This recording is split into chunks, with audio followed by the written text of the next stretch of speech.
अस्सलाम वालेकुम जी। आज तुसीं वेख रहे हो रियल देसी व्लॉग ते मैनू कहंदे ने बानो। अज जी आपी नाल मैं करन लगी जे मखौल ते मैनू बड़ा मज़ा आंदा आपी नू छेड़ ते। चलो जी मैं क्या मैनू अगर मज़ा आंदा तो मैं फिर तुहानू भी विखाने कि तुसीं भी वेखो ते फिर हस्सो। अच्छा मैं पैह्ले क्या मैं आपी जी चलो जी तुसीं भांडे साफ करो फिर तुसीं आपी दी स्पीड भी चैक करना जे।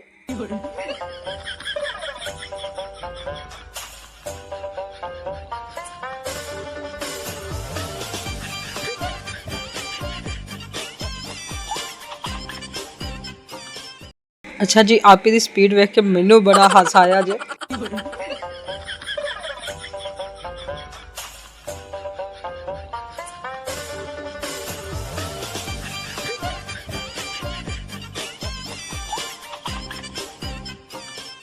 मैं क्या आपी जी अगर बर्तन साफ कर लेने ना तो हुण जोड़ो भी।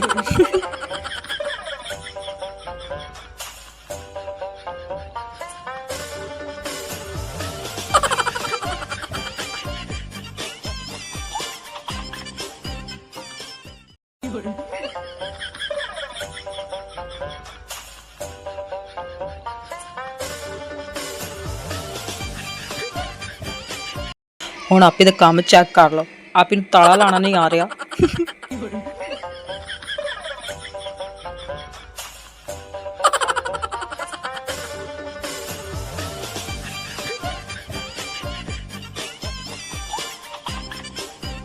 अच्छा मैनू जी इत्थे तक कित्थे आराम आंदा सी। मैं कि आप ही जी चलो जी पोचा भी लाओ फिर गल करिया जे। मैं कि आप ही जी बड़ा स्लो काम करो जरा स्पीडा बनो।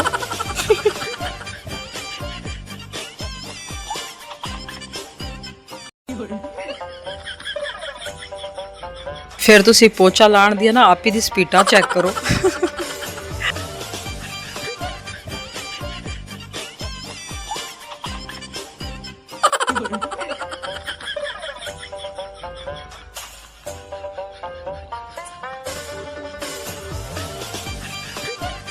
मैं क्या आप ही जी पोचा लाण ते इन्नी देर।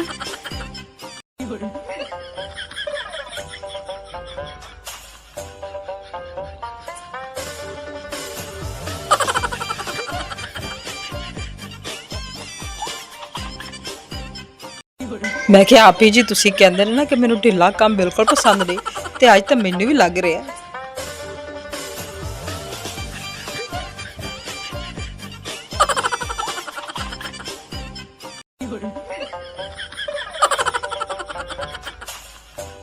मैं क्या आप ही जी बस ही कर दो तुसा तो पोचा लाने वाली हद ही कर दी। फिर जी मैनू नज़र आया खलारा पिया सी। मैनू फिर शरारत सुझी मैं क्या आप ही को क्यों ना खलारा भी कुंजवाया जाए। तो फिर मैं आप ही ने कहा आप ही जी खलारा नहीं जे कुंजना। फिर जी आप ही लगियां खलारा कुंजन 2x की स्पीड नाल।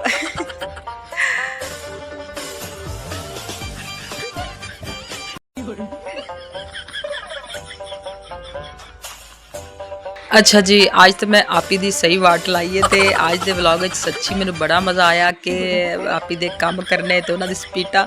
अच्छा जी तुहानू कैसा लगा साडा व्लॉग तो तुसा ज़रूर दसना अपने राय ज़रूर देना कमेंट विच। ते अगर तुहानू साडी ये वीडियो अच्छी लगी या कुछ भी अच्छा लगा तो साडे चैनल नू सबसक्राइब ज़रूर करना तो लाइक ज़रूर करना क्योंकि तुहाडा लाइक साडे वास्ते बहुत ज़्यादा इंपॉर्टेंट है।